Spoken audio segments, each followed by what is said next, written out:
Oi, e aí, tudo bem? Hoje eu vim falar para vocês um pouco sobre a participação indígena na história do Brasil colonial.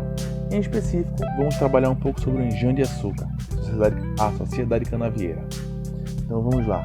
Quando tratamos do período colonial, logo vimos aquela imagem do indígena, que há muito tempo vem sendo trabalhada, que é a imagem do bom selvagem, a imagem do índio manso. Mas, cá entre nós, a relação não era tão pacífica assim como se escreve nos livros, como se tinha nos antigos clássicos, um exemplo de Iracema. Não. A relação foi conflituosa, turbulenta, mas para isso temos que ter em mente que a relação dos indígenas não foi de uma única via. Os portugueses não chegaram aqui determinando como seria a relação com os indígenas, não. Temos que ter em mente que a relação ocorreu dos dois lados. Foi uma troca direta, porque por mais que tinha aquele pensamento de que o indígena não tinha o conhecimento, na verdade ele não só tinha, como ele soube usar muito bem dessa relação de comunicação, de trocas e de negociação em busca de seus interesses. Uma pesquisadora chamada Marta Irurosky, ela espanhola, ela traz um termo chamado violência política, que é muito atrelado à relação da população indígena quando fala de suas lutas e reivindicações, seja de terra, de direitos, de reconhecimento legal. E aí a gente pode estar trazendo esse pensamento mais voltado para a parte colonial. A relação ela teve mão dupla. A participação indígena foi muito presente, muito marcante e é ainda hoje na história do Brasil.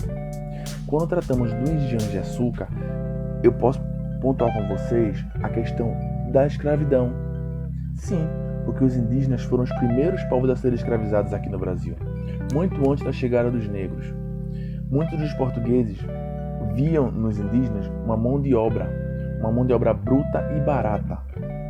E aí eles utilizaram da força indígena para até a escravidão. O problema é que, junto com os portugueses, os colonos, vieram também os jesuítas. E aí começou a catequização. E nesse processo de catequização, muitos dos missionários começaram a bater de frente, a brigar, a reivindicar que eles não fossem escravizados. Então houve muito desse conflito entre os portugueses e os missionários os jesuítas. E também nas outras companhias que vieram futuramente, os outros grupos católicos que vieram para cá. Então a gente tem esse conflito de missionários com os colonos, eles brigando, degladiando, para que os indígenas não fossem escravizados. Além disso, como eu disse, os indígenas não eram bestas, houve também a própria organização indígena. Eles já viviam aqui, eram donos de terra, já tinham conhecimento das matas. Então, no primeiro momento, quando eles fugiam, os portugueses, por mais que fossem atrás tentar capturar, não tinham o conhecimento das matas que os indígenas têm até hoje. E por isso, eles acabavam se perdendo. E muitas vezes, indígenas que fugiam não eram mais encontrados, já que eles iam matar dentro em busca de novas terras e novas possibilidades de vida.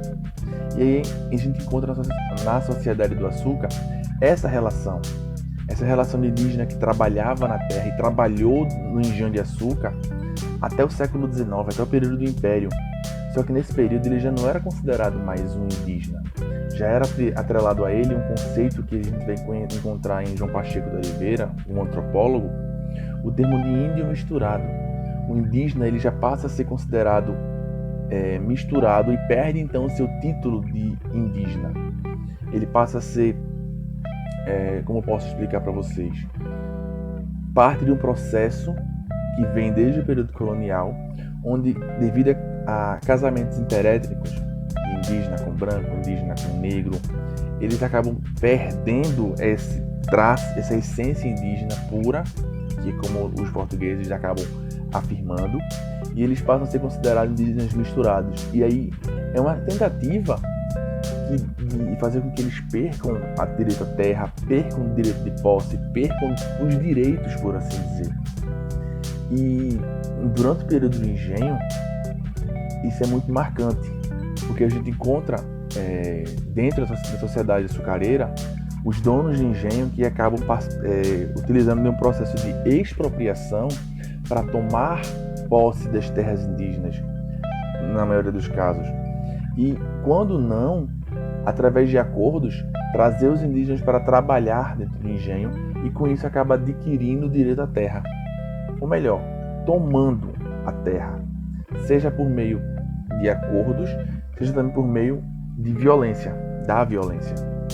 E aí é um dos problemas que a gente encontra na sociedade açucareira. E nesse caso, a gente traz nesse debate a transição do trabalho, a participação do indígena, que eles nessa transição do tempo, a presença do indígena enquanto trabalhador, ele deixa de ser escravo, já que acaba ocorrendo a abolição da escravidão indígena. O negro passa a ser o principal mão de obra escrava, o indígena passa a ser uma mão de obra de trabalho. Mas aí tira aquele processo no qual ele perde a identidade indígena, ele perde o seu título, sua nomenclatura de indígena. Por isso, quando a gente chega no período da história do Brasil Império, pouco se ouve falar sobre a presença indígena, voltando a aparecer apenas no período já da República, já na década de 80 até a atualidade. E aí eu expliquei para vocês um pouco sobre a sociedade, da participação indígena na sociedade açucareira. E eu convido meus amigos, a Dani e o Romário, para falarem um pouco mais sobre a participação de outros grupos sociais no período dos engenhos coloniais. Obrigado, pessoal. Olá! No vídeo de hoje nós vamos nos deter ao assunto do silenciamento das mulheres durante o período do Brasil colonial. E para a gente compreender esse silêncio das mulheres nesse período que estamos abordando, a gente precisa compreender melhor uma coisa, que é o sistema sociopolítico e hierárquico baseado em gênero que a nossa sociedade ainda está inserida e que estava inserida já no período do Brasil colonial. Para a gente compreender melhor esse sistema, a gente precisa ter em mente que o gênero que se destaca é o gênero masculino. O homem encontra-se no centro das discussões da sociedade. Inclusive, a dominação patrimonial está em suas mãos, a submissão feminina e a submissão dos escravizados. Com isso, a gente consegue compreender melhor o papel e a função da mulher na sociedade colonial, onde a mulher era submissa ao homem, como ainda vemos hoje em dia, com certeza, mas que era muito mais forte durante o período do Brasil colonial. E aí, para a gente compreender a função da mulher no Brasil colonial, que isso não é estudado tão fortemente quanto as histórias masculinas, né? Tanto na sala de aula, quanto nas universidades ou em qualquer espaço. E por isso falamos do silenciamento das mulheres. E eu decidi dividir as mulheres entre mulheres brancas, mulheres negras e mulheres indígenas, para que a gente possa compreender que a função dessas mulheres na sociedade diferenciava-se com as suas cores e suas características. Eu vou falar primeiro sobre as mulheres brancas e vou falar um pouco sobre a divisão dessas mulheres brancas. As mulheres as brancas eram divididas em mulheres ricas e mulheres pobres, e existia a diferenciação no tratamento e nas funções dela dentro da sociedade colonial. As mulheres ricas, elas eram geralmente ligadas ao trabalho doméstico. Elas ficavam responsáveis por todas as coisas que aconteciam dentro do engenho. Elas ficavam responsáveis pela casa do senhor do engenho, principalmente, e pelas funções dos empregados domésticos, na verdade, dos escravizados domésticos. As mulheres recebiam aulas apenas de moralidade e etiqueta. As mulheres brancas ricas, lembrando, elas não tinham direito a um ensino formal, apenas a moralidade e a etiqueta, como já foi dito. E elas passavam por um processo de instrumentalização do comportamento, onde elas tinham que obedecer às regras do sistema para se portar tal qual uma mulher deveria se portar dentro dessa sociedade. Essas mulheres, como já foi dito, elas eram submissas. Todas as mulheres no sistema colonial eram submissas. E sua imagem, o seu casamento estava inteiramente ligado à questão da virgindade. A virgindade para as mulheres ricas, elas contavam bastante. Inclusive, era tema de alguns estudos científicos do período. Mesmo que os estudos fossem meio modificados, esquematizados para servir para o discurso da sociedade, ainda assim era bastante o tema desses estudos, no caso a virgindade. Essas mulheres, elas eram preparadas, durante toda a vida para o casamento. Inclusive, essas mulheres casavam muito cedo. Mulheres que chegavam ou passavam dos 16 anos sem casar já eram consideradas como mulheres que ficaram para a titia. Essas mulheres, elas não eram educadas exclusivamente para o casamento, mas elas eram educadas também e principalmente para a maternidade. Uma das funções dessas mulheres na sociedade colonial era a maternidade. Então, as mulheres brancas ricas no Brasil colonial, elas eram ligadas ao trabalho doméstico das casas dos senhores de engenho. Elas eram ligadas, na verdade, elas eram ensinadas sobre o casamento e sobre a maternidade. Então, essas eram as três principais funções das mulheres na sociedade colonial, das mulheres brancas e ricas, lembrando.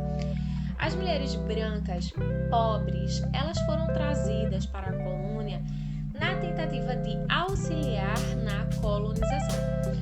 Porque nem todas as mulheres, nem todos os homens, na realidade, queriam vir para um local que estava sendo de experiência inicialmente. E então, algumas mulheres pobres foram trazidas da Europa para cá para que pudessem auxiliar nesse processo de colonização.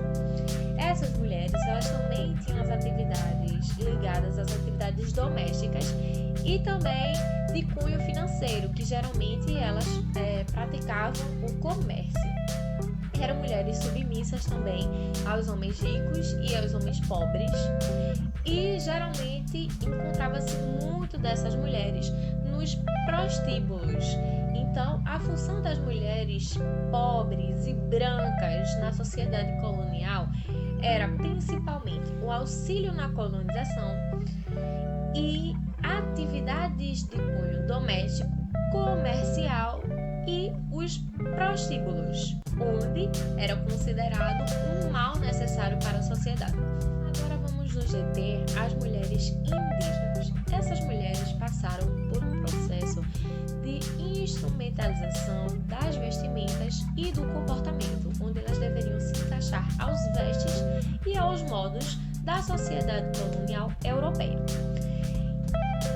Além da instrumentalização da vestimenta, essas mulheres passaram por um processo de estigmatização, onde tiveram que conviver com o olhar preconceituoso dos portugueses frente aos seus costumes, frente às suas culturas e a outras características de seus povos. Essas mulheres, como todas, sofreram também com a submissão aos homens brancos e tiveram uma modificação no seu papel de trabalho, onde era bem definido por sexo dentro das comunidades indígenas, e elas passaram a ter outro tipo de trabalho com o processo de colonização, que eram os trabalhos ligados a atividades domésticas também e outros encargos que lhes eram dados dentro da colônia. Essas mulheres, grande parte delas foram escravizadas e muitas delas mostraram resistência a esse processo de escravização. Então, para falar das mulheres negras, nós vamos iniciar comentando que, assim como todas as outras mulheres, e principalmente as mulheres negras, elas sofreram um processo de submissão aos homens brancos e também aos homens negros, aos escravizados negros. Essas mulheres, elas passaram por um processo de adestramento, onde elas elas tiveram toda a instrumentalização da vestimenta, do comportamento de acordo com aquela sociedade. E também porque essas mulheres eram consideradas instrumento sexual para os senhores de engenho. E essas mulheres passaram muito pelo processo de objetificação de seus corpos, onde elas eram vistas, como eu falei, apenas como instrumento sexual, que serviam para satisfazer as vontades dos homens brancos. Além disso, essas mulheres elas eram escravizadas. Elas vinham já escravizadas lá da África e muitas nasciam aqui dentro do processo de escravidão. Essas mulheres elas eram ligadas aos trabalhos domésticos e muitas delas tornaram-se amas de leite, onde elas não só cuidavam dos filhos dos senhores brancos e das senhoras brancas, como elas também amamentavam esses filhos logo após que elas tinham seus próprios filhos. E ao invés de terem o direito e tempo de passar com os seus pequenos, elas tinham que cuidar e amamentar os pequenos dos homens e mulheres brancas. Essas mulheres, além de amamentar os filhos dos brancos, elas também tiveram bastante filhos com os homens brancos, onde elas passavam por um processo de estupro, de assédio sexual, de violência sexual, e ocorria muitos casos dessas mulheres engravidarem e terem filhos com os homens brancos, que muitas vezes não era inserido dentro da casa do senhor de engenho, muito menos assumido pelo senhor de engenho.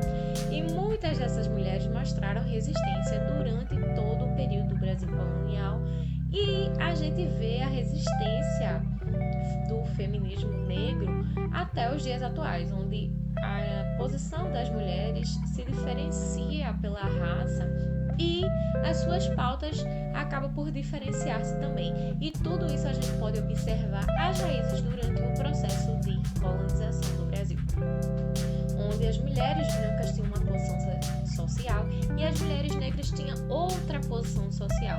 E quando as mulheres brancas passaram a lutar por certos direitos, as mulheres negras queriam apenas alcançar os direitos que as mulheres brancas já tinham, ou seja, direito à voz, né? Direito a respeito dentro da sociedade, que a gente sabe que com as mulheres brancas não era tanto, ainda como a gente vê hoje em dia, que existe muito preconceito e submissão. Então naquela época também existia, mas a condição das mulheres brancas era muito melhor do que a condição das mulheres negras. E podemos destacar algumas mulheres negras nesse processo de resistência. Para começar a falar, eu vou citar Dandara e Teresa de Benguela.